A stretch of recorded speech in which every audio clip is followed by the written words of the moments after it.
मुख्यमंत्री ने शहरी स्थानीय निकायों के प्रतिनिधियों से उनके संबंधित क्षेत्रों में कोविड-19 वायरस के कारण होम आइसोलेशन में रह रहे व्यक्तियों के परिवार के सदस्यों के साथ निरंतर संपर्क बनाए रखने का आग्रह किया है, ताकि उन्हें उचित चिकित्सा परामर्श और उपचार प्राप्त हो व उन्हें किसी परेशानी का सामना न करना पड़े।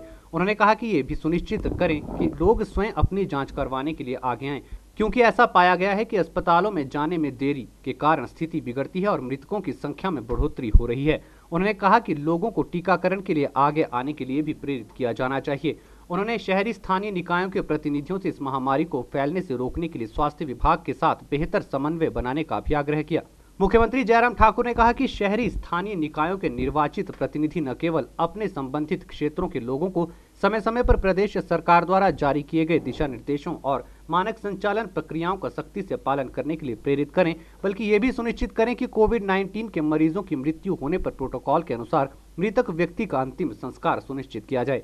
उन्होंने कहा कि प्रदेश सरकार निकटतम स्वास्थ्य संस्थानों को पीपीई किट प्रदान करने पर भी विचार कर रही है, ताकि वे अन्य लोगों को भी पीपीई किट प्रदान कर सकें और प्रोटोकॉल के अनुसार अंतिम संस्कार किया जा सके। मुख्यमंत्री ने शहरी स्थानीय निकायों के प्रतिनिधियों से आग्रह किया कि संकट के समय में जरूरतमंद लोगों की सहायता के लिए आगे आएं।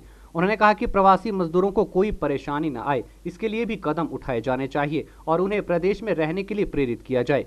उन्होंने कहा कि प्रतिनिधियों को देश के अन्य भागों से उनके संबंधित क्षेत्रों में आने वाले लोगों पर भी निगरानी रखनी चाहिए। उन्होंने कहा कि यदि ऐसे व्यक्तियों में कोई लक्षण है तो उन्हें आरटी-पीसीआर जांच करवाने और कम से कम 10 दिनों के लिए होम क्वारंटीन में रहने के लिए प्रेरित किया जाना चाहिए। उन्होंने कहा कि निर्वाचित प्रतिनिधियों को गरीबों और जरूरतमंद लोगों को फेस मास्क, हैंड सैनिटाइजर और फूड किट वितरित करने के लिए आगे आना चाहिए। मुख्यमंत्री ने कहा कि सफाई कर्मचारियों को उचित सुरक्षा उपकरण प्रदान किए जाने चाहिए ताकि वे संक्रमित न हों। मुख्यमंत्री ने ये भी कहा कि प्रदेश में कोविड-19 के मामलों में हुई वृद्धि चिंता का विषय है। उन्होंने कहा कि शहरी क्षेत्रों में इस वायरस का संक्रमण तेजी से फैल रहा है, जिस कारण शहरी स्थानीय निकायों के लिए इस वायरस को रोकने के लिए रणनीति तैयार करना महत्वपूर्ण है।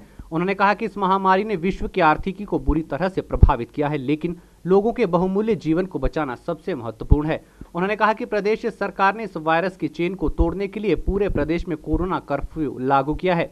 उन्होंने कहा कि प्रदेश में टीकाकरण प्रक्रिया भी सुचारू रूप से चल रही है।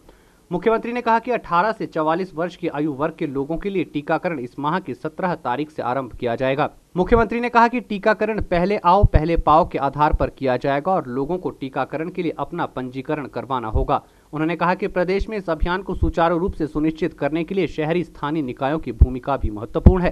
अभी का ये दौर फिर से जो आया है, ये ज्यादा गंभीर है, उससे ज्यादा खतरनाक भी है, इसमें दो राय नहीं है। लेकिन मुझे पूरा भरोसा है जब आप सब लोगों का सहयोग उसमें रहेगा, जब मजबूती के साथ हम इस कोविड के खिलाफ लड़ाई लड़ने के लिए खड़े होंगे, तो निश्चित रूप से इसमें भी हम जीत हासिल करेंगे।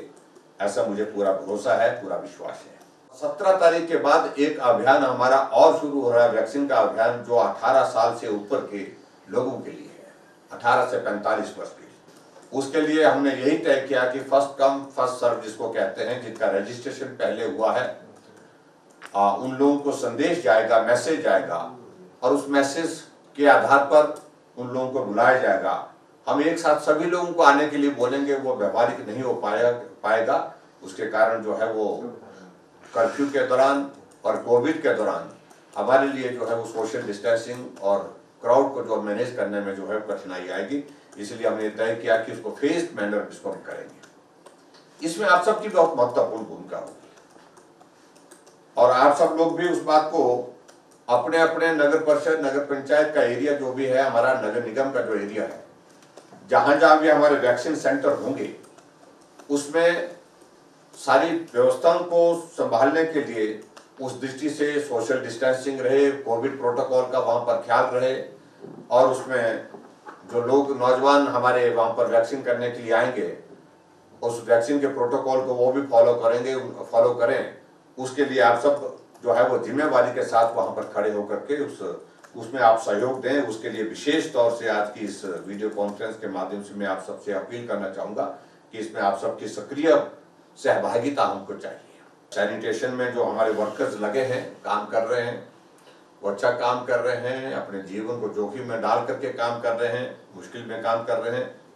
जितने भी हमारे सफाई कर्मचारी हिमाचल प्रदेश में चाहे वो नगर निगम में है, चाहे वो नगर परिषद में है, चाहे नगर पंचायत में है, जो इस काम को कर रहे हैं उनके लिए 3 महीने के लिए विशेष तौर से अप्रैल, मई और जून के 3 महीने के लिए हम 2-2 हज़ार रुपये इंसेंटिव के रूप में उनको मदद के रूप में जो है देने की भी घोषणा करते हैं, ताकि उन लोगों को मदद हो सके। अपने अपने इलाके में, अपने अपने क्षेत्र में, अपने अपने एरिया में आप सुनिश्चित करें होम आइसोलेशन के लोगों को मदद कैसे पहुंच सके। हम सरकार की ओर से तय कर रहे हैं, बहुत जल्दी सोमवार के बाद एक किट हम भेजने की कोशिश कर रहे हैं, जिसमें दवाई भी हो, जिसमें काढ़ा भी होगा, जिसमें सैनिटाइजर भी होगा, जिसमें मास्क भी होंगे, जिसमें च्यवनप्राश भी होगा। ये किट बना करके जो मरीज हमारे संक्रमित हुए हैं उन संक्रमित मरीजों तक उसको पहुंचाने के लिए भी हम तय कर रहे हैं, और उसमें चुने वो प्रतिनिधि के नाते आप सब लोग भी उसमें सहयोगी बने। नगर निगमों के महापौर और उपमहापौर, नगर परिषदों और नगर पंचायतों के अध्यक्ष, उपाध्यक्ष और पार्षद, नगर निगम के मुख्य कार्यकारी अधिकारी और उपायुक्त ने वर्चुअल माध्यम से इस बैठक में भाग लिया और इस अवसर पर अपने बहुमूल्य सुझाव भी दिए। उन्होंने इस वायरस की चेन को प्रभावी रूप से तोड़ने के लिए कोरोना कर्फ्यू की अवधि को कम से कम 1 सप्ताह के लिए और बढ़ाने का भी आग्रह किया है। 1.5 साल से हमारे सफाई कर्मचारी, हमारे डोर टू डोर कर्मचारी जो कार्य कर रहे थे, कोई भी किसी की भी डेथ नहीं हुई थी। अभी अचानक हमारे एक जो है सेफ सोसाइटी के कर्मचारी की जो डेथ हुई है, हमें इसका बहुत दुख है। और इस पर आपने देखा होगा कि हमारे आयुक्त महोदय ने तुरंत 1 लाख रुपए उनके परिवार को हेल्प भेजी है। और हम जितने भी पार्षद है, हमारे जो नगर निगम के अधिकारी है, सब हम कंट्रीब्यूशन कर रहे हैं, उनकी मदद कर रहे हैं। और इसके बाद जैसे भी उनका जो केस है, जैसे कि हमने कहा था कि जो ड्यूटी दौरान किसी की डेथ हो जाती है तो उनको 50 लाख का मुआवजा दिया जाता है। तो इसका केस भी आयुक्त महोदय जो है तुरंत जो है सरकार को भेज रहे हैं। मैं समझती हूँ कि ये मुआवजा भी उनके बहुत जल्दी मिलेगा।